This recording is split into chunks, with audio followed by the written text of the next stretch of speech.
প্রসেসের একজন শিক্ষিকা। আজকে আপনাদের সাথে আমার আলোচনার বিষয় বিজ্ঞান ষষ্ঠ শ্রেণী, তাই তো? ওকে। সো কেমন আছেন আপনারা সবাই? আমি আলহামদুলিল্লাহ ভালো আছি। সো আজকে আমরা আলোচনা করব ষষ্ঠ শ্রেণীর বিজ্ঞান বিষয় নিয়ে, তাই তো? সো আমরা ষষ্ঠ শ্রেণীর বিজ্ঞানে নতুন বছরে নতুন একটা বই পেয়েছি। আমরা 2026 সালের নতুন বই, তাই তো? সো আমরা বিজ্ঞান দেখব ষষ্ঠ শ্রেণীর আজকে। সো ষষ্ঠ শ্রেণীর বিজ্ঞান যে নতুন বইটি আছে সেটি হচ্ছে, আমরা প্রথমে একটু দেখে নিচ্ছি। এই বইটি আপনাদের সকলের কাছেই আছে, ঠিক আছে? সো আমার কাছেও একটা বই আছে। সো আজকে এই বইটা নিয়ে আমরা সকলে একসাথে আলোচনা করব, তাই তো? ওকে। সো ষষ্ঠ শ্রেণীর বিজ্ঞানে আপনাদের প্রথম অধ্যায় যে রয়েছে, সে প্রথম অধ্যায়ের নাম রয়েছে বৈজ্ঞানিক প্রক্রিয়া ও পরিমাপ, ঠিক আছে? সো ষষ্ঠ শ্রেণীর বিজ্ঞান বইয়ে প্রথম অধ্যায়ের নাম রয়েছে আমাদের বৈজ্ঞানিক প্রক্রিয়া ও পরিমাপ। তো আমরা যেহেতু বিজ্ঞান পড়ব, আমরা কি জানি যে বিজ্ঞান কাকে বলে বা বিজ্ঞান কি? যেহেতু আমরা আজকে প্রথমে আলোচনা করব বিজ্ঞান নিয়ে, তাই তো? সো বিজ্ঞান যেহেতু একটা বড় পরিসরের একটা বই, বিজ্ঞানের ভিতরে, বিজ্ঞান বইটার ভিতরে আমাদের অনেকগুলো অধ্যায় রয়েছে, আমাদের 14টার মতো অধ্যায় রয়েছে। সো যেহেতু পুরো বইটা নিয়ে আমরা আলোচনা করব,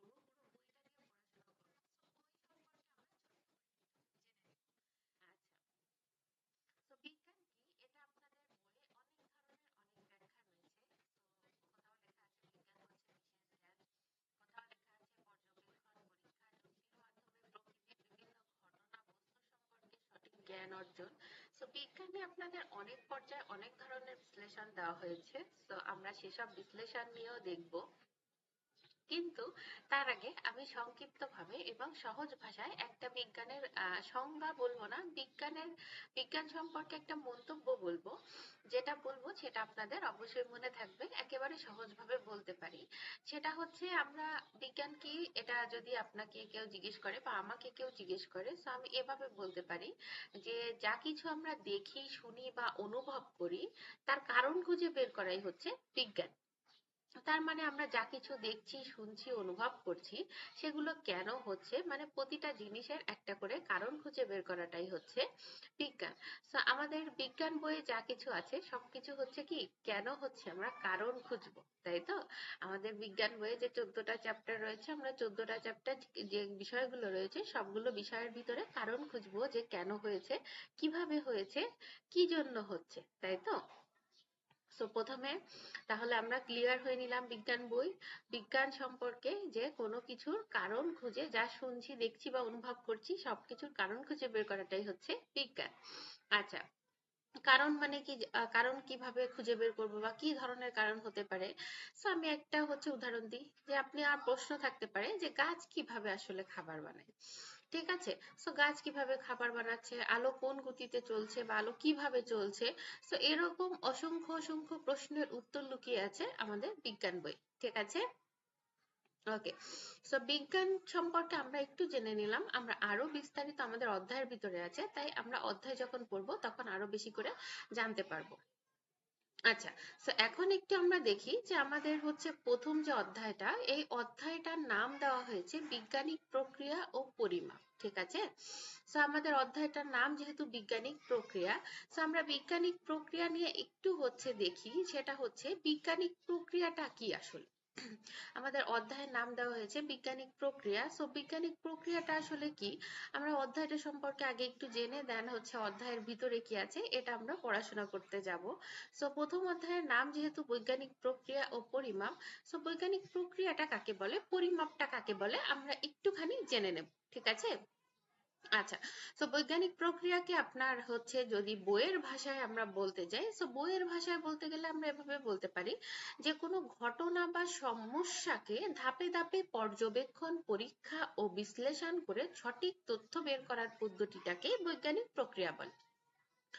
আবার যদি আমি আমার ভাষায় বলতে যাই বা সহজভাবে আপনাদের জন্য বলতে পারি, সেটা হচ্ছে যে মনে করেন বিজ্ঞানীরা যা দেখছে, বিজ্ঞানীরা যেভাবে কোনো একটা বিষয় নিয়ে বিজ্ঞানীরা পরীক্ষা নিরীক্ষা করছে, তো পুরো বিষয়টাকে নিয়ে বিজ্ঞানীরা যেভাবে প্রশ্ন করে, দেখে, পরীক্ষা করে, দেন হচ্ছে এটার একটা সঠিক সিদ্ধান্ত নেয়, এই পুরো প্রক্রিয়াটাকে বলা হয় বৈজ্ঞানিক প্রক্রিয়া।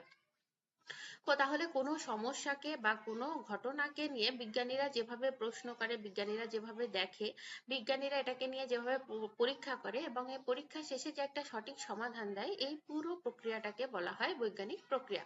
সো বৈজ্ঞানিক প্রক্রিয়ার একটা উদাহরণ হচ্ছে আপনাকে বলতে পারি, যে মনে করেন হচ্ছে একটা মানে গাছ কেন শুকিয়ে যাচ্ছে সেটা দেখার জন্য, সেটাকে কেন গাছ শুকিয়ে যাচ্ছে এটা পর্যবেক্ষণ করতে হবে। দেন পানি দেওয়া, রোদ দেখা যে রোদ লাগছে কিনা, কতটুকু রোদ লাগতে পারে, দেন ফলাফল লেখা, সবকিছু মিলিয়ে হচ্ছে একটা বৈজ্ঞানিক প্রক্রিয়া। আচ্ছা, সো বৈজ্ঞানিক প্রক্রিয়ার হচ্ছে আপনার এখানে যে ছবিটা রয়েছে, আচ্ছা ছবির ভিতরে একটু বানানের সমস্যা রয়েছে, সো আমি এর জন্য দুঃখিত।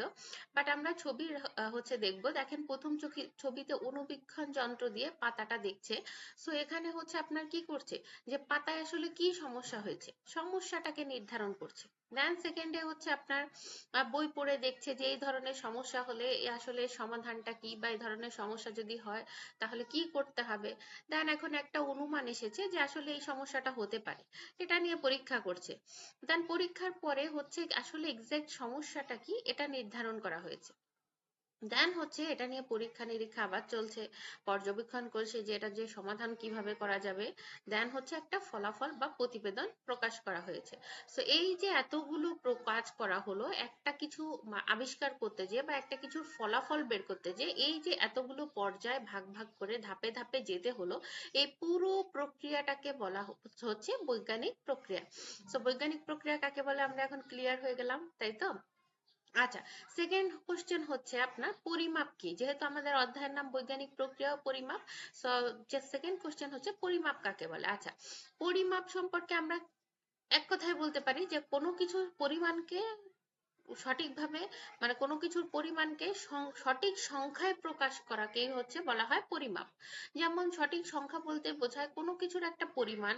সো পরিমাণকে যদি একটা সঠিক সংখ্যা দিয়ে প্রকাশ করা হয়, ওইটা হয়ে যায় আপনার পরিমাপ। যে আপনার পরিমাপ করা হলো যে এটা কতটুকু আছে, কত মিটার আছে, কত কেজি আছে, কত ডিগ্রি সেলসিয়াস আছে, বা কত সেন্টিমিটার আছে, কত সেকেন্ড হয়েছে, ঠিক আছে। সো একটা সংখ্যা দিয়ে পরিমাপ করে এর একটা একক বসিয়ে দেওয়াকে বলা হয় হচ্ছে পরিমাপ।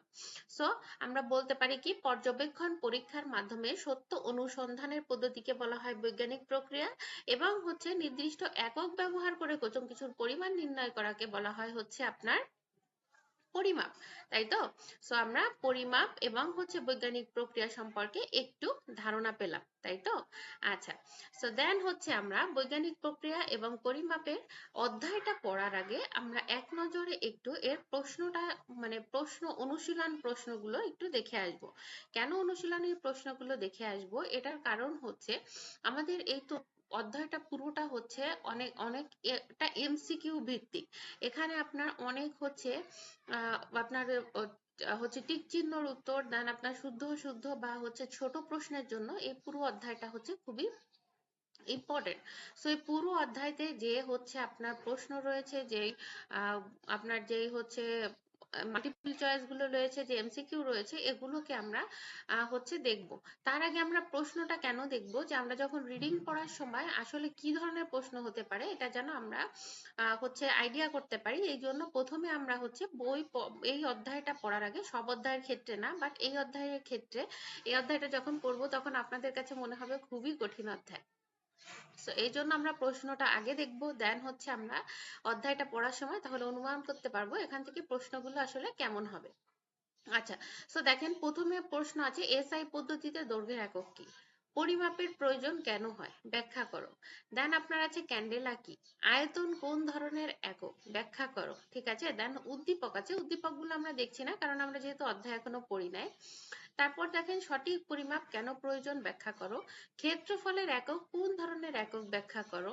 এককের গুণিতক প্রয়োজন কেন ব্যাখ্যা করো। আচ্ছা, সো আমাদের অনেকগুলো ব্যাখ্যা দেওয়া হয়েছে, এককের গুণিতক, ক্ষেত্রফল।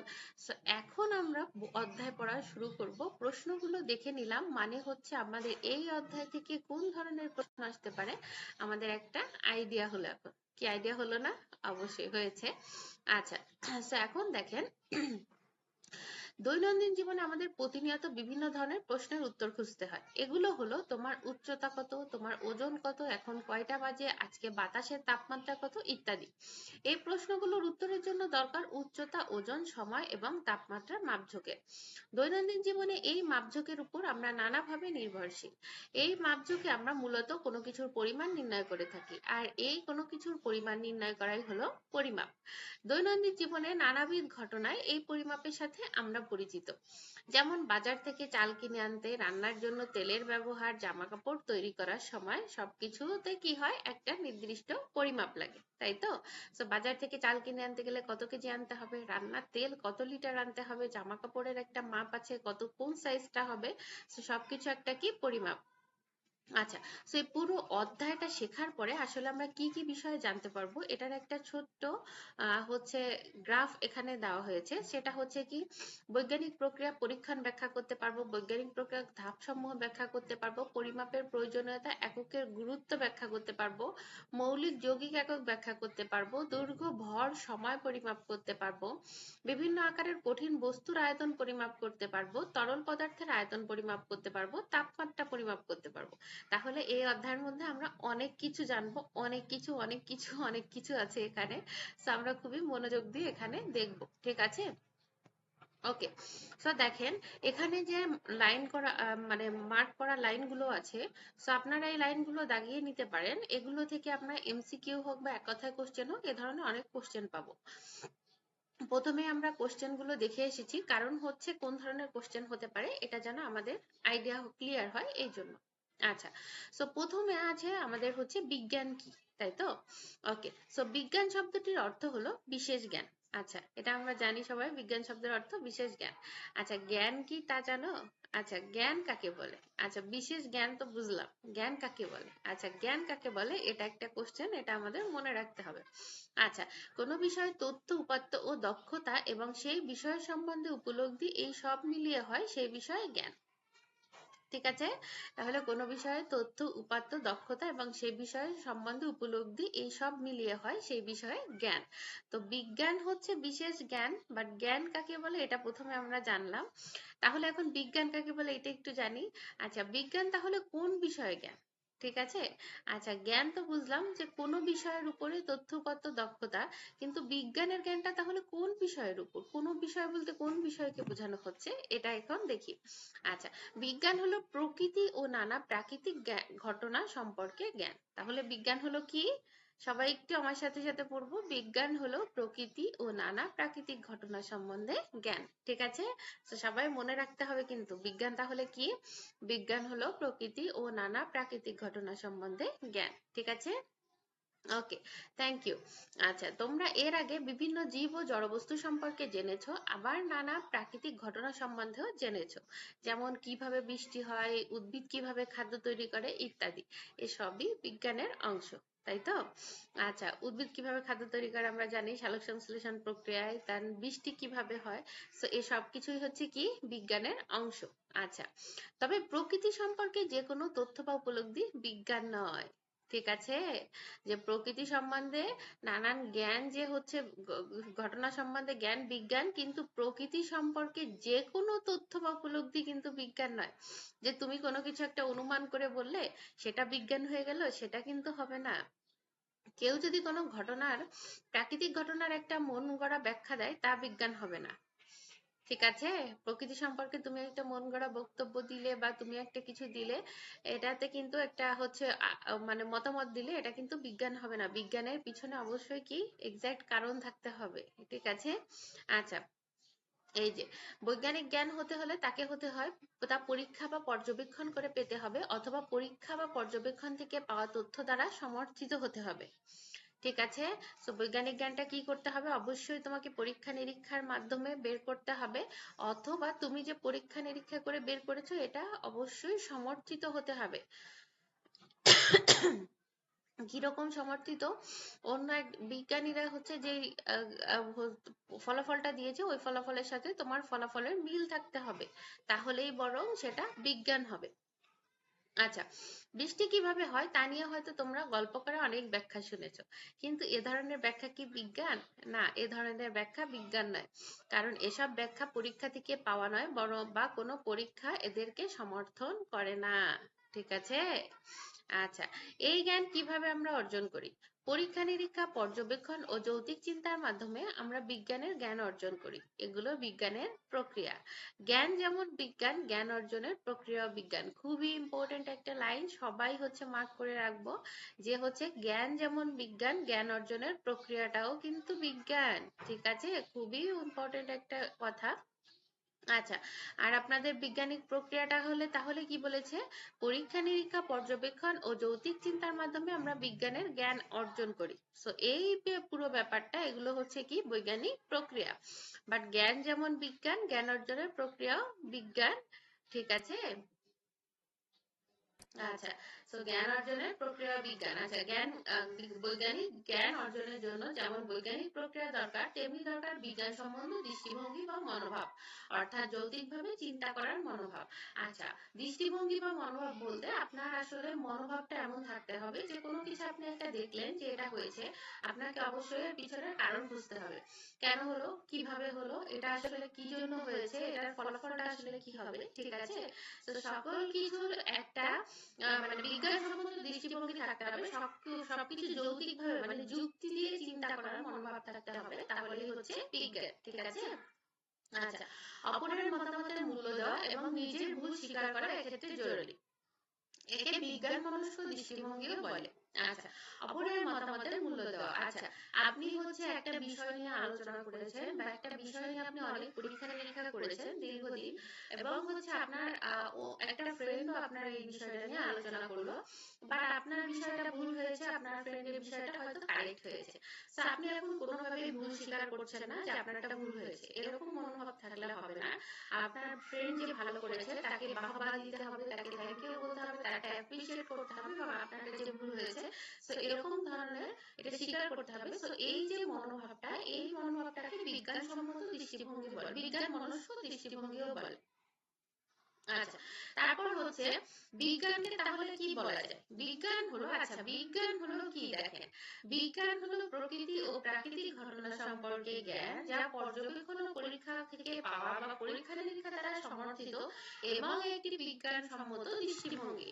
তো বিজ্ঞান নিয়ে আমরা অনেকগুলো সংজ্ঞা দেখেছি, বাট আপনাদের মেইন এক্সাক্ট সংজ্ঞাটা এইটা, যে বিজ্ঞান হলো কি প্রকৃতি ও প্রাকৃতিক ঘটনা সম্পর্কে জ্ঞান, যা পর্যবেক্ষণ ও পরীক্ষা থেকে পাওয়া বা পরীক্ষা নিরীক্ষা দ্বারা সমর্থিত এবং একটি বিজ্ঞানসম্মত দৃষ্টিভঙ্গি। বৈজ্ঞানিক জ্ঞান যেমন গুরুত্বপূর্ণ, জ্ঞান অর্জনের প্রক্রিয়া বা পদ্ধতিও তেমন গুরুত্বপূর্ণ, আর সবচেয়ে বেশি গুরুত্বপূর্ণ হলো বিজ্ঞানসম্মত দৃষ্টিভঙ্গি। ঠিক আছে? তো সব থেকে গুরুত্বপূর্ণ বিজ্ঞানসম্মত দৃষ্টিভঙ্গি। ওকে, দেন আমাদের বৈজ্ঞানিক প্রক্রিয়ার ধাপ। বৈজ্ঞানিক প্রক্রিয়ার যে ধাপটা রয়েছে এটা আমরা খুবই সুন্দর করে মুখস্থ করে ফেলবো একেবারে। কারণ আপনার পরীক্ষায় যদি আসে যে বৈজ্ঞানিক প্রক্রিয়ার ধাপ সম্পর্কে আলোচনা করো, তা আমরা এই যে ছবিটা আছে এই ছবিটা যদি সুন্দর করে এঁকে দিয়ে বুঝিয়ে দিতে পারি, আমরা ফুল মার্কস পাবো। ঠিক আছে? তো বৈজ্ঞানিক প্রক্রিয়ার ধাপ সম্পর্কে একটু দেখে নিই। প্রথমে প্রশ্ন বা সমস্যা নির্বাচন করতে হবে, দেন বিদ্যমান তথ্য সংগ্রহ করতে হবে, দেন সম্ভাব্য ফলাফল অনুমান করতে হবে, দেন পরীক্ষণ ও পর্যবেক্ষণের পরিকল্পনা এবং উপাত্ত সংগ্রহের উপকরণ তৈরি করতে হবে, দেন পর্যবেক্ষণ ও উপাত্ত সংগ্রহ করতে হবে, তারপর প্রাপ্ত উপাত্ত বিশ্লেষণ করতে হবে, দেন সম্ভাব্য ফলাফল গ্রহণ বা বর্জন করতে হবে, তারপরে যে ফল প্রকাশ। সো অনেক লম্বা একটা টার্মস এখানে রয়েছে। সো টার্মসটা অনেক লম্বা হলেও আমাদের সুন্দর করে এই টার্মসটাকে মনে রাখতে হবে এবং মুখস্থ করতে হবে। ঠিক আছে?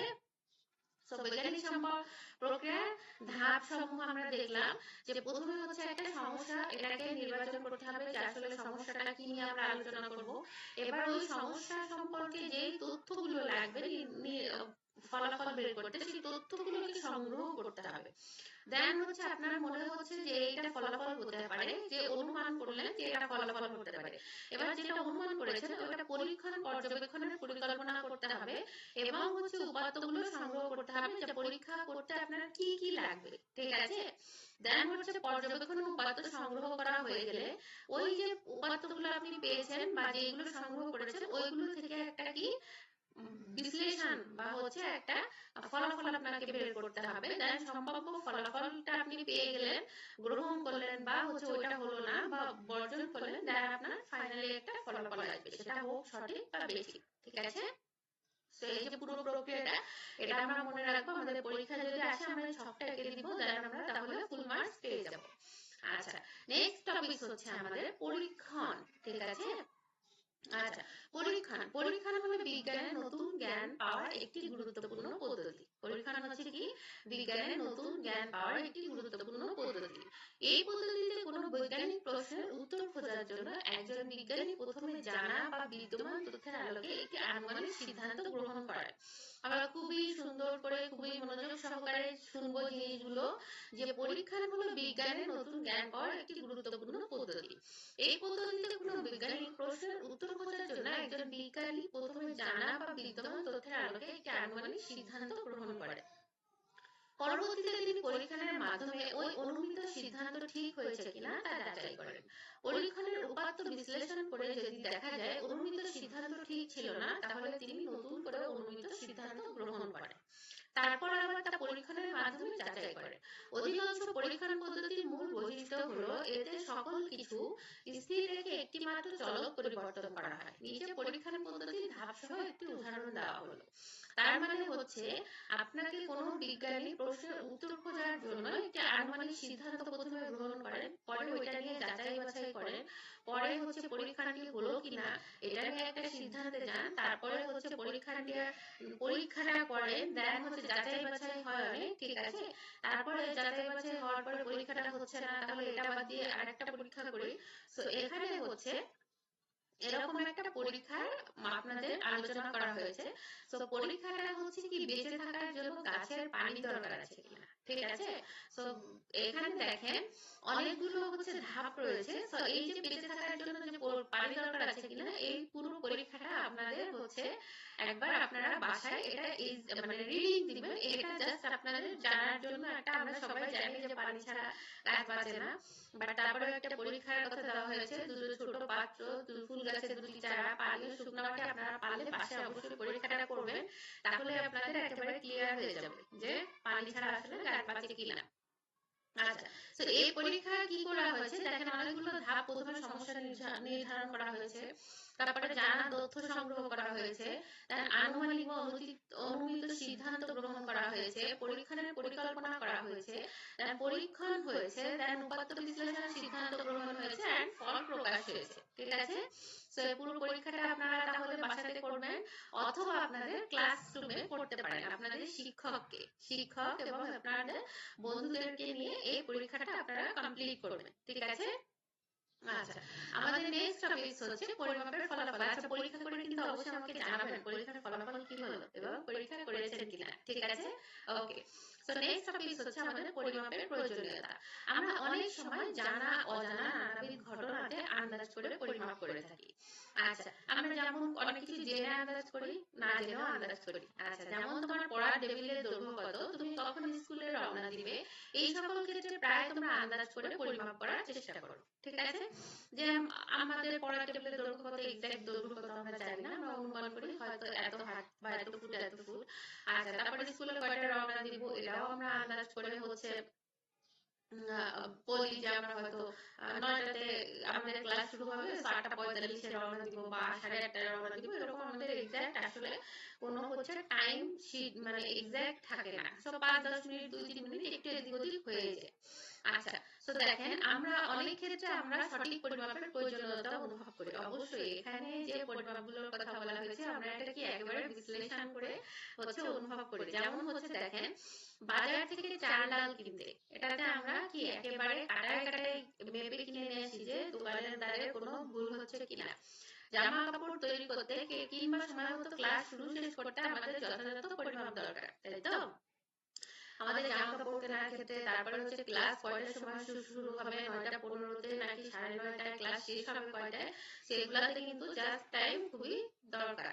আচ্ছা, সঠিক পরিমাপ ব্যতীত একটি শ্রেণীকক্ষে কয় জোড়া টেবিল বেঞ্চ রাখা যাবে, বাড়ির নির্দিষ্ট সীমানায় কয়টা ঘর তৈরি করা যাবে, প্রকৃতপক্ষে আকৃতি কিরকম হবে তা বলা মুশকিল।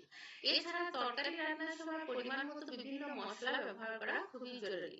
জীবন বাঁচানোর যে ওষুধ তাও তৈরি করা হয় পরিমাণ মতো এবং খেতেও হয় পরিমাণ মতো। এক কথায় দৈনন্দিন জীবনের প্রতিটি কাজেই সঠিক প্রয়োজন সঠিক পরিমাপে। ঠিক আছে? তো তাহলে পরিমাপের প্রয়োজনীয়তা কি? আমরা হচ্ছে আপনাদের অনুশীলনী প্রশ্ন যখন দেখেছিলাম তখন আপনাদের অনুশীলনী প্রশ্নতে ছিল একটা প্রশ্ন যে পরিমাপের প্রয়োজনীয়তা হচ্ছে বিশ্লেষণ করো বা ব্যাখ্যা করো। তো আপনারা এই প্যারাটা খুবই ভালো করে পড়বেন, তাহলে বুঝতে পারবেন যে পরিমাপের প্রয়োজনীয়তাটা কি। এটা ব্যাখ্যা করতে আপনারা এটুকু জানলেই হবে, এটুকু লিখে দিলেই হবে যে পরিমাপের প্রয়োজনীয়তাটা কি। ঠিক আছে? আচ্ছা, তো এখানে একটা কাজ দেওয়া হয়েছে, দৈনন্দিন জীবনে 10টি ঘটনা লিপিবদ্ধ করে একটি তালিকা করো যাদের পরিমাপ সঠিক প্রয়োজন। ঠিক আছে? তো কিসে কিসে আসলে পরিমাপ দরকার, তো এইটা হচ্ছে এখানে লিখতে বলা হয়েছে। আচ্ছা, তো দেন হচ্ছে আমাদের পরের টপিক হচ্ছে পরিমাপের একক। এখন তো রশি নিয়ে এটিকে তুমি প্রত্যেকে আলাদা করে নিজ নিজ হাত দিয়ে মাপলে কি দেখতে পাবে কার হাতে কত হলো। যেহেতু তোমাদের প্রত্যেকের হাতের মাপ ভিন্ন, তাই নিজ নিজ হাত দিয়ে মাপলে রশিটির দৈর্ঘ্য এক একজনের বিবেচনায় এক এক রকম হবে। ঠিক আছে? আচ্ছা, তো আপনার হচ্ছে ক্লাস ফ্রেন্ডের হাত একরকম, আপনার একরকম, আবার হচ্ছে আপনার থেকে ছোট ক্লাসে যে পড়ে, ক্লাস 5 এ যে পড়ে, ক্লাস 4 এ যে পড়ে, তো এক একজনের হাতে মাপলে এক এক রকম হবে একটা রশিকে মাপলে। তো এটা নিয়ে কি লিখেছে আমরা একটু দেখি। আচ্ছা, তো এখানে বলা হয়েছে যে হচ্ছে এক্ষেত্রে হয়তো দেখবে একজন শিক্ষার্থী বলল যে রশিটির দৈর্ঘ্য তার হাতে 16 হাত এবং অন্য একজন শিক্ষার্থী বলল যে রশিটির দৈর্ঘ্য তার হাতে 17 হাত। উপযুক্ত কাজটি থেকে কি সিদ্ধান্ত নেওয়া যায়?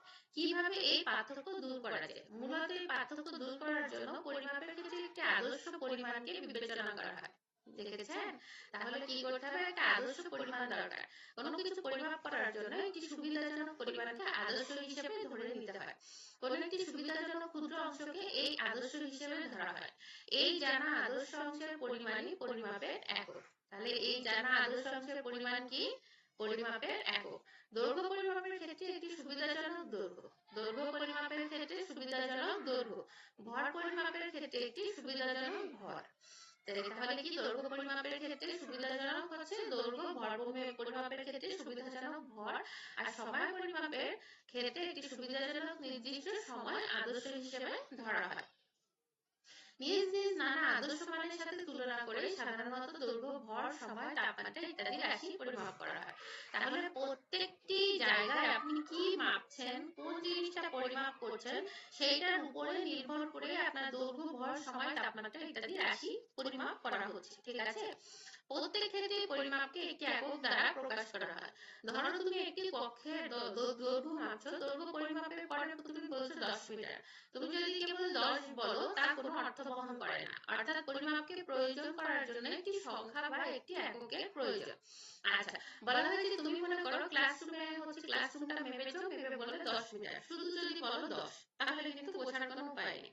আবার তোমার কাছে এখন বললো যে এখন হচ্ছে এটা তোমার হচ্ছে কত ফুট, বা মানে কত ফুট বললো না, তোমার উচ্চতা, তা তুমি বললে 4। 4 বলার পরে কোনো ফুটও বললে না, কোনো ইঞ্চি বলছো না, কোনো কিছুই বলছো না। ঠিক আছে? তো তাহলে কিন্তু হচ্ছে না। তো এর সাথে একটা একক দরকার। তুমি হচ্ছে দৈর্ঘ্য, দেন হচ্ছে ভর, সময়, তাপমাত্রা সবকিছুতেই হচ্ছে একটা একক দরকার। ঠিক আছে? সময় বলার সময় তুমি ঘন্টা বলছো নাকি মিনিট বলছো নাকি সেকেন্ড বলছো, সেটার জন্য কি আছে, একটা একক রয়েছে। তো আমাদের এককটা খুবই দরকার। তুমি যে ধরনের বলো না কেন, আদর্শ মানের সাথে একটা তুলনা করতে গেলে তোমাকে অবশ্যই একটা একক দরকার। ঠিক আছে? আচ্ছা, তো দেন হচ্ছে এই যে এককটা আমরা জানবো, তো এককের মধ্যে আবার দুইটা ভাগ রয়েছে, একটা হচ্ছে মৌলিক একক, একটা হচ্ছে যৌগিক একক। ঠিক আছে? আচ্ছা, মৌলিক একক আর যৌগিক একক পড়ার জন্য আমাদের প্রথমে যেটা জানা দরকার সেটা হচ্ছে রাশি। আচ্ছা, রাশি কাকে বলে আমরা একটু এটা দেখি। আমরা যা পরিমাপ করি তাকে সাধারণত রাশি বলে। তাহলে রাশি কাকে বলছে? আমরা যা পরিমাপ করি তাকে সাধারণত রাশি বলে। আচ্ছা, যেমন টেবিলের দৈর্ঘ্য একটি রাশি, উচ্চতা একটি রাশি। তাহলে টেবিলের দৈর্ঘ্য একটা রাশি, উচ্চতাও একটা রাশি। আচ্ছা, এই রাশিগুলো পরিমাপের জন্য বিভিন্ন রকম একক রয়েছে। আচ্ছা, এটা হচ্ছে মোস্ট ইম্পর্টেন্ট, এইটা আমরা এখন দেখব। আচ্ছা, যে কোনো একক দ্বারা কোনো কিছুকে সরাসরি পরিমাপ করা যায়। যেমন এককের মাধ্যমে কোনো একটি বস্তুর দৈর্ঘ্য সরাসরি পরিমাপ করা যায়। তাহলে এককের মাধ্যমে কি হচ্ছে, কোনো একটি বস্তুর দৈর্ঘ্য সরাসরি পরিমাপ করা যাচ্ছে, তাই তো? আচ্ছা, তো দেখো এখানে কিসের কিসের আসলে একক রয়েছে। আচ্ছা, প্রথমে রয়েছে দৈর্ঘ্যের একক, ভরের একক, সময়ের একক, তাপমাত্রার একক, বিদ্যুতের একক, আলোক উজ্জ্বলের একক ও পদার্থের পরিমাণের একক। এই 7টি একককে বর্তমানে মৌলিক একক হিসেবে ধরা হয়। আচ্ছা, তো তাহলে তোমার এই লাইনটা খুবই হচ্ছে মার্ক করে রাখেন, এই লাইনটা মুখস্থ করতে হবে যে কোন 7টি এককে আপনার মৌলিক একক ধরা হয়। আচ্ছা, তাহলে কি কি হলো? দৈর্ঘ্যের একক, ভরের একক, সময়ের একক, তাপমাত্রার একক, বিদ্যুৎ প্রবাহের একক, আলোক উজ্জ্বলের একক ও পদার্থের পরিমাণের একক। এই 7টা এককে আপনাকে বলা হয় মৌলিক একক। ঠিক আছে? তো আপনার যদি প্রশ্ন আসে যে মৌলিক একক কোনগুলো, আপনি লিখতে পারবেন না। সো মৌলিক একক কোনগুলো? মৌলিক একক হচ্ছে দৈর্ঘ্যের একক, ভরের একক, সময়ের একক, তাপমাত্রার একক, বিদ্যুৎ প্রবাহের একক, আলোক উজ্জ্বলের একক ও পদার্থের পরিমাণের একক। ঠিক আছে? আচ্ছা, অন্য কোনো রাশিকে পরিমাপ করার ক্ষেত্রে কেবল একটি মৌলিক একক দ্বারা এর পরিমাপকে প্রকাশ করা যায় না। যেমন একটি শ্রেণীকক্ষের ক্ষেত্রফল পরিমাপের ক্ষেত্রে দৈর্ঘ্যের দুটি এককের গুণফলের উপর নির্ভর করতে হয়। আয়তনের ক্ষেত্রে 3টি এককের গুণফল দরকার।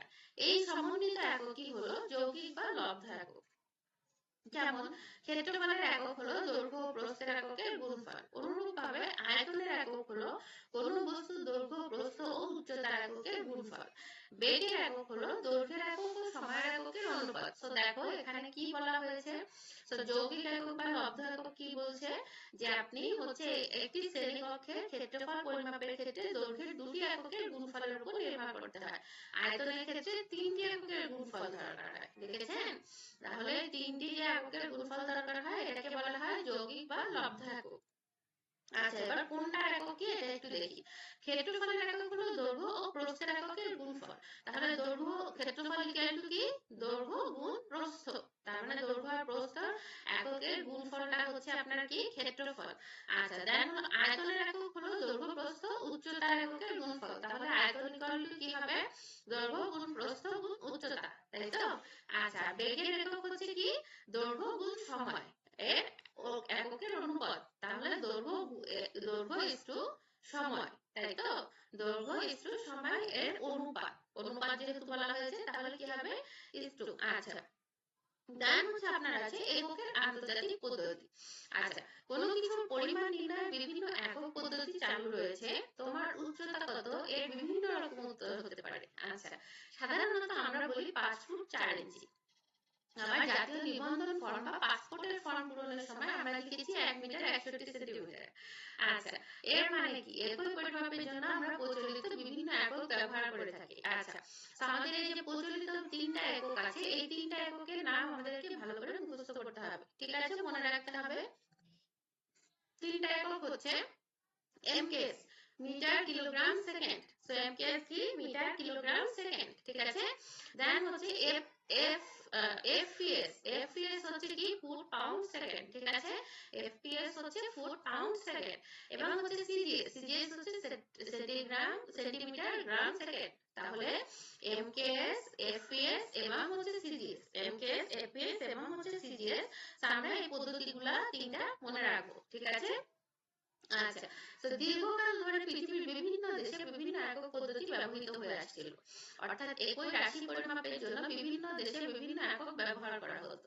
এককের এই বিভিন্নতার কারণে উদ্ভূত নানা অসুবিধার কথা বিবেচনা করে 1960 সাল থেকে পৃথিবীর সকল দেশে একটি সাধারণ পরিমাপের পদ্ধতি ব্যবহারের সিদ্ধান্ত গৃহীত করা হয়। এটি এসআই বা ইন্টারন্যাশনাল সিস্টেম অফ ইউনিট বলা হয়। আচ্ছা, তাহলে আমাদের ইন্টারন্যাশনাল এসআই যেটা হচ্ছে সকল কিছু সমাধানের একমাত্র, যে আপনার এই 3টা পদ্ধতি আলাদা আলাদা করে মনে না রেখে আমরা এসআই বা ইন্টারন্যাশনাল সিস্টেম অফ ইউনিট এটা একসাথেই করতে পারি, তাই তো? সো এসআই সিস্টেম, এসআই হচ্ছে পদ্ধতিটা কি এটা একটু আমরা দেখি। এই আন্তর্জাতিক পদ্ধতিতে সকল ভৌত রাশির জন্য কেবল একটি নির্দিষ্ট একক নির্ধারণ করা হয়েছে। সো আপনাকে আলাদা আলাদা করে এমকেএস, এফপিএস বা সিজিএস ব্যবহার করা লাগবে না। প্রত্যেকটা একটা করে একক রয়েছে, একটা মনে রাখলেই হবে আপনাকে। আচ্ছা, তো প্রত্যেকটার হচ্ছে কি দেওয়া আছে দেখেন, দৈর্ঘ্যের একক মিটার আমরা জানি, দেন হচ্ছে ভরের একক কিলোগ্রাম, ঠিক আছে, দেন হচ্ছে আপনার সময়ের একক সেকেন্ড, দেন হচ্ছে তাপমাত্রার একক কেলভিন, এবং হচ্ছে কি বিদ্যুৎ প্রবাহের একক অ্যাম্পিয়ার, বা আলোক উজ্জ্বলের একক হচ্ছে ক্যান্ডেলা, বা হচ্ছে আপনার ক্যান্ডেলা, বা হচ্ছে পদার্থের পরিমাণের একক হচ্ছে কি মোল। এগুলো বর্তমানে এসআই পদ্ধতির মৌলিক একক। তাহলে এগুলো বর্তমানে কি এসআই পদ্ধতির মৌলিক একক, তাই তো? আচ্ছা, বোধমানে দৈর্ঘ্য পরিমাপে আন্তর্জাতিক একক হলো মিটার। দৈর্ঘ্য পরিমাপে আন্তর্জাতিক একক তাহলে কি হচ্ছে? মিটার। আচ্ছা, বিভিন্ন দেশের বিজ্ঞানীরা 1875 সালে একত্রে বসে দৈর্ঘ্যের একক মিটারের পরিমাণ নির্ধারণ করে। তারা প্লাটিনাম ইরিডিয়াম নামক মিশ্রিত ধাতুর তৈরি একটি দণ্ডে, আচ্ছা প্লাটিনাম ইরিডিয়াম নামক মিশ্রিত ধাতু, আচ্ছা এটা কি? প্লাটিনাম ইরিডিয়াম নামক মিশ্রিত ধাতু, এটা কি? আচ্ছা, প্লাটিনাম ইরিডিয়াম হচ্ছে এক ধরনের ধাতু, যেটা হচ্ছে আপনার লোহা যেমন একটা ধাতু, এরকম একটা ধাতু হচ্ছে আপনার প্লাটিনাম ইরিডিয়াম, ঠিক আছে। সো প্লাটিনাম ইরিডিয়াম নামক মিশ্রিত ধাতুর তৈরি একটি দণ্ডের দুই প্রান্তে দুটি দাগ দেয়, ঠিক আছে। আচ্ছা, আমরা পড়া শেষে প্লাটিনাম ইরিডিয়াম ধাতুটা দেখবো একটু। আচ্ছা, সো দণ্ডের দুই প্রান্তে দুটি দাগ দেয়, 0 ডিগ্রি সেলসিয়াস তাপমাত্রায় ওই দুটি নির্দিষ্ট দাগের মধ্যকার দূরত্বকে তারা একক 1 মিটার হিসেবে নির্ধারণ করে, ঠিক আছে। আচ্ছা, প্লাটিনাম ইরিডিয়াম ধাতুটা হচ্ছে আসলে কেমন? প্লাটিনাম ইরিডিয়াম ধাতু। তো আমরা প্লাটিনাম ইরিডিয়াম ধাতুটা একটু দেখি, যে প্লাটিনাম ইরিডিয়াম ধাতুটা আসলে কেমন হতে পারে, বা হচ্ছে কেমন। সো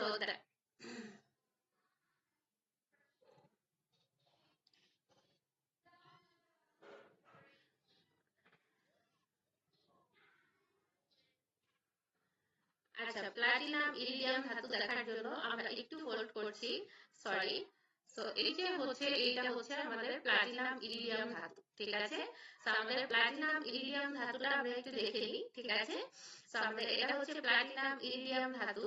সো প্লাটিনাম ইরিডিয়াম ধাতু হচ্ছে এই যে আপনার বললাম যে লোহার মতো একটা ধাতু, তাই তো। সো লোহার মতো একটা ধাতু হচ্ছে এটা প্লাটিনাম ইরিডিয়াম ধাতু। সো এই ধাতুতে হচ্ছে আপনার এটা তো হচ্ছে জাস্ট একটা ধাতুর গোলাকার অংশ দেখানো হয়েছে, বাট এটাকে হচ্ছে লম্বা একটা দণ্ড তৈরি করা হয়েছে। তো সেই লম্বা দণ্ডটাকে হচ্ছে আপনার এই যে দুই মাথায় এই ধাতুটা দিয়ে কি করা হয়েছে, একটা ধাতুর তৈরি একটা দণ্ডের দুই প্রান্তে দুটি দাগ দেয়, 0 ডিগ্রি সেলসিয়াস তাপমাত্রায় ওই দুটি নির্দিষ্ট দাগের মধ্যকার দূরত্বকে তারা 1 মিটার হিসেবে নির্ধারণ করে। তো ওই দুটিকে তারা কি করে, 1 মিটার হিসেবে নির্ধারণ করে। তো দৈর্ঘ্যের এককে গুণিতক ও ভগ্নাংশ, আমরা যখন কাপড় টেবিলের দৈর্ঘ্য কিংবা কক্ষের দৈর্ঘ্য মাপি তখন মিটার এককটি ব্যবহার করি, কিন্তু একটি পেন্সিলের দৈর্ঘ্য মাপতে ব্যবহার করি সেন্টিমিটার, সংক্ষেপে সেমি। আবার আমরা যখন একটি পয়সার পুরুত্ব মাপতে যাব তখন আমরা কিন্তু এর চেয়ে ক্ষুদ্রতর একক ব্যবহার করে থাকি, এটি হলো মিলিমিটার, সংক্ষেপে আমরা কি বলি, মিমি, তাই তো। আমরা যখন কাপড় টেবিলের দৈর্ঘ্য বা কিংবা কক্ষের দৈর্ঘ্য মাপি তখন হচ্ছে এটাকে মিটার ব্যবহার করি, কিন্তু যখন পেন্সিলের দৈর্ঘ্য মাপি তখন ব্যবহার করি কি, সেন্টিমিটার। আচ্ছা, আবার আমরা যখন একটি পয়সার পুরুত্ব মাপতে যাব তখন আমরা কিন্তু এর চেয়ে ক্ষুদ্রতর একক ব্যবহার করি, এটি হচ্ছে মিলিমিটার, তাই তো। আচ্ছা, তো অন্যদিকে আমরা বেশি দূরত্ব পরিমাপ করতে ব্যবহার করি কিলোমিটার। আমাদের দৈনন্দিন জীবনে কিলোমিটার, মিটার, সেন্টিমিটার ও মিলিমিটারের প্রয়োগ খুব বেশি দেখা যায়। এদের মধ্যে সম্পর্ক হচ্ছে 1 kilometre equal to 1000 metre, 1 metre 100 centimetre, 1 centimetre 10 millimetre, ঠিক আছে। তো এই যে বক্সটা রয়েছে 1 কিলোমিটার কত মিটার, 1 মিটারে কত সেন্টিমিটার, 1 সেন্টিমিটারে কত মিলিমিটার, এটা কিন্তু আমাদের একবারে মুখস্থ করে ফেলতে হবে, সুন্দর করে আমরা মুখস্থ করবো। তো দেখেন এরকম আরো কয়েকটি বক্স রয়েছে আপনার, যেটা ভরের একক, সময়ের এককে। সো তিনটা আমাদের বক্স রয়েছে, সো তিনটা বক্সকে আমরা অনেক সুন্দর করে মুখস্থ করব, ঠিক আছে। সো আগের দিকে বক্স নাই। আচ্ছা, সো এখন দেখেন হচ্ছে আমরা দেখি আমাদের ভরের একক, প্রথমটা দেখলাম হচ্ছে আমরা কি, দৈর্ঘ্যের একক, তাই তো, দৈর্ঘ্যের এককে গুণিতক ও ভগ্নাংশ। সো এই বক্সটা আমরা দেখব। দেন হচ্ছে আপনার রয়েছে ভরের একক। সো ভরের একক আন্তর্জাতিক পদ্ধতিতে ভরের একক হলো কিলোগ্রাম, আন্তর্জাতিক পদ্ধতিতে ভরের একক কি, কিলোগ্রাম, সংক্ষেপে এটি কেজি হিসেবে পরিচিত। ফ্রান্সের ভেস্ট্রেসে অবস্থিত ওজন ও পরিমাপের আন্তর্জাতিক সংস্থার অফিসে সংরক্ষিত একটি দণ্ডের ভরকে এক্ষেত্রে আদর্শ হিসেবে ধরা হয়। কম ভরের ব্যবহৃত একক হলো গ্রাম। তাহলে কম ভরের গ্রাম কোনটা, কম ভরের ব্যবহৃত একক হলো গ্রাম। আচ্ছা, বেশি ভরের বস্তু পরিমাপের ক্ষেত্রে ব্যবহার করা হয় কুইন্টাল ও মেট্রিক টন। আচ্ছা, তো 1 মেট্রিক টন সমান কি 10 কুইন্টাল, 1 কিলোগ্রাম সমান 1000 গ্রাম, আবার 1 কুইন্টাল সমান 100 কিলোগ্রাম, 1 গ্রাম সমান 1000 মিলিগ্রাম। ঠিক আছে? তো আমরা এখন দেখবো হচ্ছে তাহলে এই বক্সটা আমাদের মুখস্থ করতে হবে। 1 মেট্রিক টনে কত কুইন্টাল, 1 কিলোগ্রামে কত গ্রাম, 1 কুইন্টালে কত কিলোগ্রাম, 1 গ্রামে কত মিলিগ্রাম। ঠিক আছে? ওকে, তো আমরা কিন্তু খুবই ভালো করে মুখস্থ করবো। ঠিক আছে? দেন হচ্ছে সময়ের একক। So, একটু আগের বর্ণিত সকল পদ্ধতিতে সময়ের একক হলো সেকেন্ড। তবে দৈনন্দিন জীবনে সময়ের সেকেন্ডের চেয়ে এর গুণিতাংশের এককগুলো ব্যাপকভাবে বেশি ব্যবহৃত হয়। আচ্ছা, এর গুণিতাংশ কোন এককগুলো দেখি একটু। মিনিট, ঘন্টা, দিন, মাস, বছর ইত্যাদি। পৃথিবীর নিজ অক্ষের চারপাশে ঘুরে এসে এই অবস্থায় পুনরায় ফিরে আসতে যে সময় লাগে সেটি হলো একদিন। তাহলে পৃথিবীর কি হয়, নিজ অক্ষের চারপাশে ঘুরে এসে একই অবস্থায় পুনরায় ফিরে আসতে যে সময় লাগে সেটি হলো একদিন। আচ্ছা, একদিনে 24 ভাগের 1 ভাগ হলো 1 ঘন্টা। তাহলে কত, একটু এই ক্যালকুলেশনটা আমাদের মনে রাখতে হবে। একদিনে 24 ভাগের 1 ভাগ হলো 1 ঘন্টা। 1 ঘন্টা 60 ভাগের 1 ভাগ হলো 1 মিনিট। 1 ঘন্টা 60 ভাগের 1 ভাগ হলো 1 মিনিট। 1 মিনিটে 60 ভাগের 1 ভাগ হলো আমাদের 1 মৌলিক একক সেকেন্ড। 1 মিনিটে 60 ভাগের 1 ভাগ হলো আমাদের মৌলিক একক সেকেন্ড। সুতরাং 1 দিন সমান 24 ঘন্টা, 1 ঘন্টা সমান 60 মিনিট এবং 1 মিনিট সমান 60 সেকেন্ড। ঠিক আছে? আচ্ছা, তো দৈর্ঘ্য, ভর ও সময়ের এককের সময়ের পরিমাণ নির্ণয়ের জন্য আপনাকে এখানে কয়েকটা কাজ দেওয়া হয়েছে। ঠিক আছে? তো প্রথম কাজটা হচ্ছে আপনার কি, আপনার সঠিক পদ্ধতিতে এটা কি সাদা কাগজের উপর সরলরেখা টেনে করতে হবে। দেন হচ্ছে আপনার 50 পয়সা দিয়ে একটা পরীক্ষা দেওয়া হয়েছে। দেন একটা দাঁড়িপাল্লা দিয়ে পরীক্ষা দেওয়া হয়েছে। ঠিক আছে? তারপরে হচ্ছে দেখেন ছবির মতো স্কুলের হচ্ছে সামনে যে রোদ ওঠে, এখানে একটা খাড়া লাঠি বসিয়ে একটা পরীক্ষা দেওয়া হয়েছে, সূর্য ঘড়ি। তো এই সকল পরীক্ষাগুলো কিন্তু আপনাদের জন্য, আপনাদের কিন্তু এই সকল পরীক্ষাগুলো করতে হবে। ঠিক আছে? আর পরীক্ষা করে ফলাফল কি হলো অবশ্যই কিন্তু জানাতে হবে। আচ্ছা, দেন হচ্ছে ক্ষেত্রফল। ক্ষেত্রফল ও তার পরিমাণ। আচ্ছা, প্রথমে আমরা দেখে নেব যে আয়তাকার ক্ষেত্রে ক্ষেত্রফল সমান দৈর্ঘ্য গুণ প্রস্থ। এটা আমরা সবাই জানি, তাই তো? আমরা অঙ্ক করতে গিয়ে শিখেছি। আজকে এটা বিজ্ঞানের মধ্যেও চলে এসেছে। আচ্ছা, তো তুমি তোমার ষষ্ঠ শ্রেণীর গণিত বইটি তোমার পড়ার টেবিলে রাখো। এখন একটু দেখার চেষ্টা করো এরকম মোট কয়টি বই পড়ার টেবিলটিতে পাশাপাশি রাখা যাবে। আবার এও কি বলতে পারবে যে তোমার পড়ার টেবিলটি সমান কয়টি টেবিল তোমার পড়ার কক্ষে রাখা যাবে? চিন্তা করেছো যে এই হিসাব তুমি কিভাবে বের করবে? আসলে এটি বোঝার জন্য তোমাকে পড়ার টেবিলের ক্ষেত্রফল বের করতে হবে। ক্ষেত্রফলের মাধ্যমে টেবিলের পৃষ্ঠ বা ঘরের মেঝে কতটুকু ক্ষেত্র দখল করে আছে তা জানা যাবে। আয়তকার ক্ষেত্রে এই পরিমাণ করতে হলে ক্ষেত্রটির দৈর্ঘ্যকে প্রস্থ দিয়ে গুণ করতে হবে। অর্থাৎ তোমার টেবিলের দৈর্ঘ্য এবং প্রস্থকে গুণ করতে পারলেই তুমি টেবিলের ক্ষেত্রফলটা বের করতে পারবে। তাই তো? তাহলে আয়তকার ক্ষেত্রে ক্ষেত্রফল সমান হচ্ছে দৈর্ঘ্য গুণ প্রস্থ। এটা আমাদের মনে রাখতে হবে। আচ্ছা, নেক্সট হচ্ছে আপনার আয়তন ও তার পরিমাপ। আয়তন ও তার পরিমাপ। আয়তন ও তার পরিমাপ হচ্ছে সাধারণভাবে বোঝা যায় যে তোমার জ্যামিতিক বাক্সটি তোমার বিজ্ঞান বইয়ের তুলনায় কম স্থান দখল করে। আবার একটি ইট যে জায়গা দখল করে, দুটি ইট তার চেয়ে বেশি স্থান দখল করে থাকে। কোনো বস্তু যে স্থান দখল করে তাকে ওই বস্তুর আয়তন বলে। তাহলে কোনো বস্তু যে স্থানটা দখল করে তাকে আমরা কি বলতে পারি? ওই বস্তুর আয়তন। আচ্ছা, আয়তন কাকে বলে এটা আমরা মনে রাখতে হবে। আচ্ছা, ফলে আমরা বলতে পারি জ্যামিতিক বাক্সটির আয়তন বিজ্ঞান বইয়ের আয়তনের চেয়ে কম, কিংবা একটি ইটের আয়তন দুটি ইটের আয়তনের তুলনায় কম। আয়তাকার একটি ঘনবস্তুর আয়তন বের করতে হলে তাহলে ক্ষেত্রফলকে উচ্চতা দিয়ে গুণ করতে হবে। আচ্ছা, আপনাদের প্রথমে ক্ষেত্রফল বের করতে গেলে কি ছিল সূত্র? যে দৈর্ঘ্য গুণ প্রস্থ। আর এখানে আয়তন বের করতে গেলে সূত্র হচ্ছে ক্ষেত্রফল ইনটু উচ্চতা। ক্ষেত্রফল ইনটু উচ্চতা করতে গেলে আপনাকে কি করতে হবে? দৈর্ঘ্য গুণ প্রস্থ গুণ উচ্চতা। তাহলে আয়তন ইকুয়াল টু দৈর্ঘ্য গুণ প্রস্থ গুণ উচ্চতা, ক্ষেত্রফল হচ্ছে দৈর্ঘ্য গুণ প্রস্থ। ঠিক আছে? এই সূত্রগুলো আমাদের মনে রাখতে হবে। আচ্ছা, আন্তর্জাতিক পদ্ধতিতে আয়তনের এককের নাম ঘনমিটার। এটা খুবই ইম্পর্টেন্ট একটি কোশ্চেন। আন্তর্জাতিক পদ্ধতিতে আয়তনের এককের নাম ঘনমিটার। 1 মিটার দৈর্ঘ্য, 1 মিটার প্রস্থ এবং 1 মিটার উচ্চতা বিশিষ্ট একটি ঘনক্ষেত্র যে জায়গা দখল করে তা হলো 1 ঘনমিটার। আচ্ছা, 1 ঘনমিটার equal to 1 metre into 1 metre into 1 metre. ঠিক আছে, তার মানে কি হচ্ছে আপনার দৈর্ঘ্য 1 মিটার 1 মিটার 1 মিটার তিনটা মানে একই রকম হলে আপনার ঘন মিটার বের করা যাবে।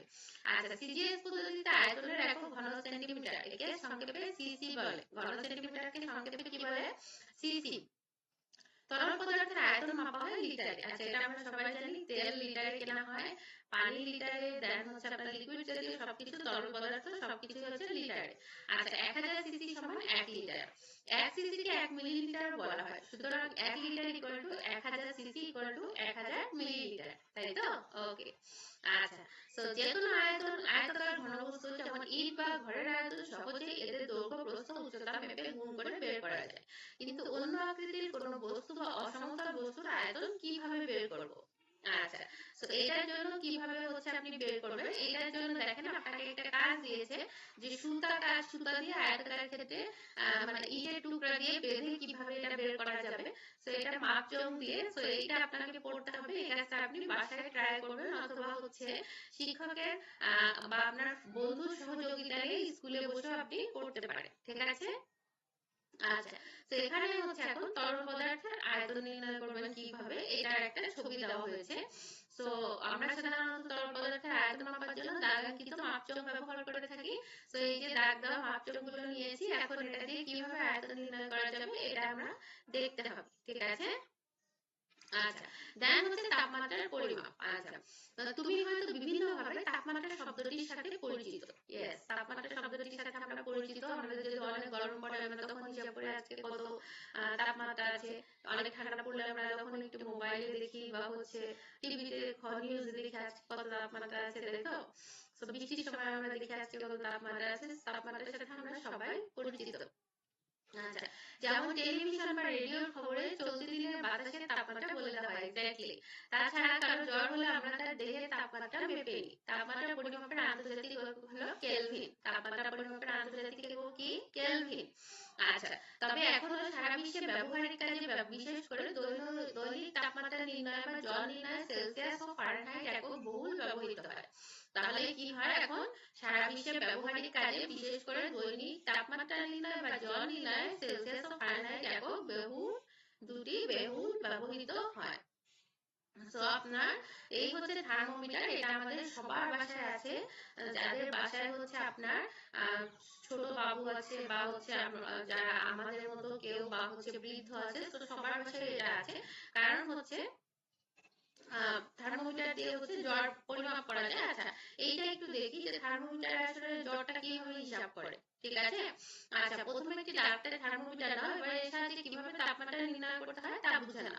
সাধারণত থার্মোমিটারের গায়ে ফারেনহাইট স্কেলে 94 থেকে 108 দাগ অঙ্কিত করা থাকে, তাই তো?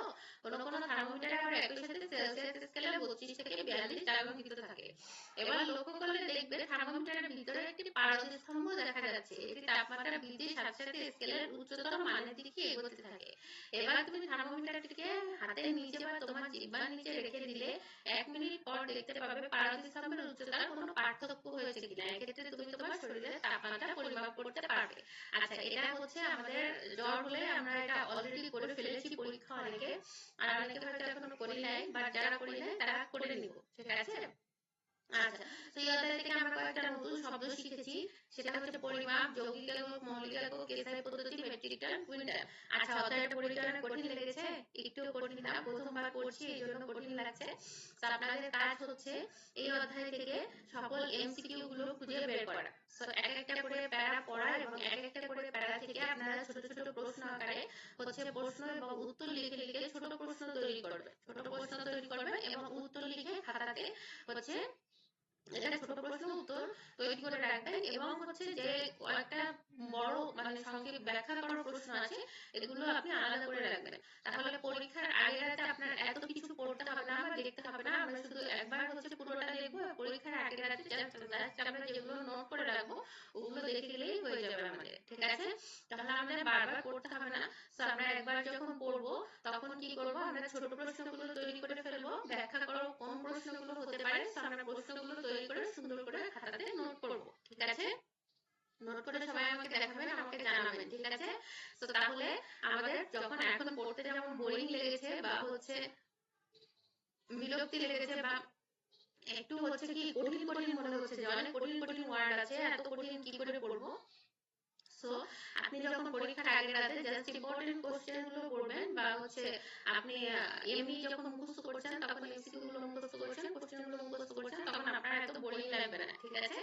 আচ্ছা, সো এখানে যে নমুনা প্রশ্নগুলো আছে এগুলো আমি একটু সলভ করে দেওয়ার চেষ্টা করি। আচ্ছা, ভরের একক কোনটি? ভরের একক কি ছিল? কিলোমিটার, তাই তো। আচ্ছা, যৌগিক একক কোনটি ছিল? যৌগিক একক হচ্ছে অ্যাম্পিয়ার। ওকে, দেন হচ্ছে এখানে দেখেন, এখানে হচ্ছে আপনার দুইটা ছবি দেওয়া হয়েছে, দুইটা ছবি দিয়ে বলা হয়েছে বি চিত্রের পাথরের আয়তন কত। আচ্ছা, বি চিত্রে এটা কি ছিল? গোলক, তাই তো। এর মধ্যে পাথর ফেলার পরে উচ্চতা আছে। আচ্ছা, ফেলার পাথর ফেলার আগের উচ্চতা ছিল হচ্ছে 10 ঘন সেন্টিমিটার, আর পাথর ফেলার পরের উচ্চতা হচ্ছে 15 ঘন সেন্টিমিটার, তাই তো। তাহলে বি চিত্রের পাথরের আয়তন কত? পাথরের আয়তন তাহলে কি করে বের করবো আমরা? এই যে পাথর ফেলার পরে যে উচ্চতা, এটা থেকে পাথর ফেলার আগের উচ্চতাটা বিয়োগ করে দিব, তাই তো। তাহলে আমাদের কি হয়ে যাবে? পাথরের আয়তন বের হয়ে যাবে। তাহলে 5 ঘন সেন্টিমিটার, তাই তো। আচ্ছা, তারপর বলা হয়েছে এ চিত্রে প্রদর্শিত বস্তুটির আয়তন নির্ণয়ের ক্ষেত্রে কোনটা কোনটা ঠিক হবে, তাই তো। আচ্ছা, বি এ চিত্রে অর্থাৎ এখানে এই যে ঘন, তাই তো। এখানে কি করেছে? ঘনক। আচ্ছা, তিনটি, এটার জন্য নির্ণয়ের ক্ষেত্রে কোনটা দরকার হবে? দেখি, তিনটি এককের গুণফল প্রয়োজন। অবশ্যই দৈর্ঘ্য গুণ প্রস্থ গুণ উচ্চতা, তিনটা এককের গুণফল এখানে লাগবে। আচ্ছা, দুইটি এককের গুণফল প্রয়োজন, এটা হবে না। তারপর হচ্ছে ক্ষেত্রফল ও উচ্চতার গুণফল প্রয়োজন। আচ্ছা, এটা হবে, কারণ কি ক্ষেত্রফল বের করতে গেলে আপনার দৈর্ঘ্য গুণ উচ্চতা, দৈর্ঘ্য গুণ প্রস্থ, আবার হচ্ছে এটার সাথে গুণ উচ্চতা করলে হবে। তাহলে আপনার উত্তর হবে 31, তাই তো। তো পুরো অধ্যায়টা সবাই ভালো করে পড়বো। এই যে প্রশ্নগুলো এখানে আছে, এই প্রশ্নগুলোর দেখে দেখে সলভ করার ট্রাই করব, ঠিক আছে। এরপরে যদি কোথাও সমস্যা হয় আমাকে অবশ্যই জানাবেন, আমি হেল্প করার ট্রাই করব। আর হচ্ছে আমরা এই অধ্যায়টা প্রথম অধ্যায়, যেহেতু অনেক মানে হচ্ছে অনেক এমসিকিউ ভর্তি এবং অনেক নতুন নতুন শব্দ রয়েছে, তো প্রথম অধ্যায়টা আমাদের সবারই মনে হয় একটু বোরিং লাগছে। তো বোরিং লাগার কিছু নাই। আমাদের হচ্ছে প্রথম অধ্যায় যেহেতু হচ্ছে আমি আপনাকে সহজ করে দিলাম, সেটা হচ্ছে একটা খাতাতে হচ্ছে সুন্দর করে আপনারা কোশ্চেন গুলো লিখবেন। জাস্ট হচ্ছে আপনারা মনে করেন হচ্ছে একক কোনটা, কোনটার এককে কি বলে, আর হচ্ছে সময় পরিমাপের প্রয়োজনীয়তা কি আছে, প্রশ্নগুলো কি ধরনের হতে পারে, একটা খাতায় সুন্দর করে নোট করে লিখে দিবেন। জাস্ট পরীক্ষার সময় এটা আপনাকে অনেক বেশি হেল্প করবে, ঠিক আছে। সো নেক্সট ক্লাসে আমরা ইনশাআল্লাহ জীবজগৎ সম্পর্কে পড়বো। আজকে আমরা বৈজ্ঞানিক প্রক্রিয়া ও পরিমাপ সম্পর্কে পড়লাম। তো সবাই অধ্যায়টা ভালো করে পড়বেন, কোশ্চেন গুলো লিখবেন, আমাকে জানাবেন, ঠিক আছে। ওকে, সো সবাই ভালো থাকবেন, সুস্থ থাকবেন। আপনাদের সাথে আমি ছিলাম এসকে ফারজানা। আসসালামু আলাইকুম, আল্লাহ হাফেজ।